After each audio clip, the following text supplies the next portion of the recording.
And President Biden is now in isolation. The commander-in-chief has tested positive for COVID. The president is fully vaccinated and boosted twice, and officials say that his symptoms are mild.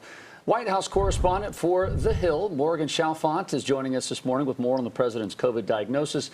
Morgan, thanks for being with us today. Thanks for having me. Listen, there's something to be said.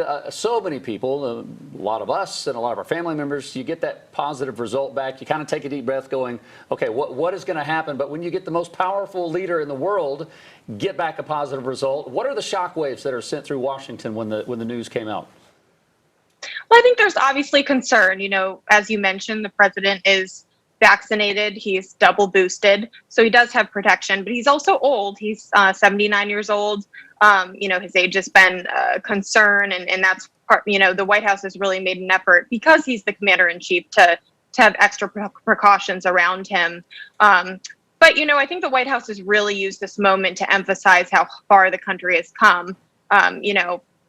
The pandemic a few years ago, there weren't vaccines. Now we have widely available vaccines. There's boosters. The president has been given this Paxlovid treatment and antiviral treatment that helps those who do come down with the virus. What's coming out of the White House in terms of trying to just ease people's concerns about the president's health? I know the president recorded a video yesterday. What else are they trying to do to just say it's mild symptoms, it's going to be okay? Yeah, they're doing a lot to kind of show him working, right? So there was that video yesterday that showed him saying that he was doing well, feeling good. He was working. He's obviously wearing a suit. There was a picture put out yesterday of him in the Oval Office, or not in the Oval Office, in the residence where he's quarantined, taking some phone calls. And this morning there was a picture put out of him wearing a mask, signing a bill on baby formula. So they're definitely trying to show him working, and it's something that I think is going to continue over the next couple of days.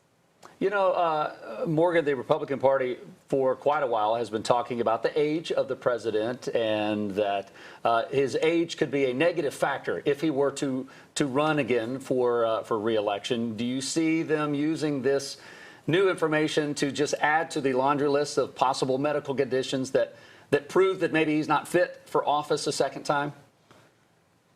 Well, I think it's a little bit too early to tell, right? So he's doing well, and I actually think this could be a moment for him to show that he overcomes the virus and does well on the other side if his symptoms continue to be mild. But I do think that part of the reason why the White House is making this effort to show him feeling good, to show him working through this diagnosis is to assure the American people that he is up to the task and that he is feeling good and healthy. Well, Morgan, it's a stark contrast from what we saw when then President Trump was diagnosed with COVID, airlifted to Walter Reed, stayed in the hospital. But then again, we didn't have vaccines available at the time. Right, absolutely. And I actually covered that diagnosis as a White House reporter as well. So again, it really does show how far we've come. At the time, the president was not vaccinated, had to get oxygen, had to get other treatments, remdesivir, at Walter Reed. So we're in a different moment for sure. And the White House has said, in the last couple of weeks and months that it was a possibility that the president could come down with the virus. He's been doing these large events at the White House, shaking hands with people. He wants to get out in the country, especially ahead of the midterms. He's been overseas in Europe and the Middle East. So it was always a possibility. And I think the country has really moved to a new place during the pandemic because of the wide availability of vaccines. Morgan, what do we know about the vice president, the first lady? We know, obviously, close contact over the last week with the president. Is the White House changing any protocols or anything based on this new information yesterday? No, so the vice president was classified as a close contact of the president. She met with him earlier this week, but she's continuing her schedule. I believe they're going to be testing her, to make sure and obviously monitoring her symptoms. But according to CDC guidelines, she doesn't necessarily have to quarantine, but I think the recommendation is that she wears masks and kind of keeps distance from some people. So when she's traveling, we'll probably see her wearing masks. The First Lady was on a trip yesterday. She tested negative in the morning. Harris also tested negative yesterday morning, I should add.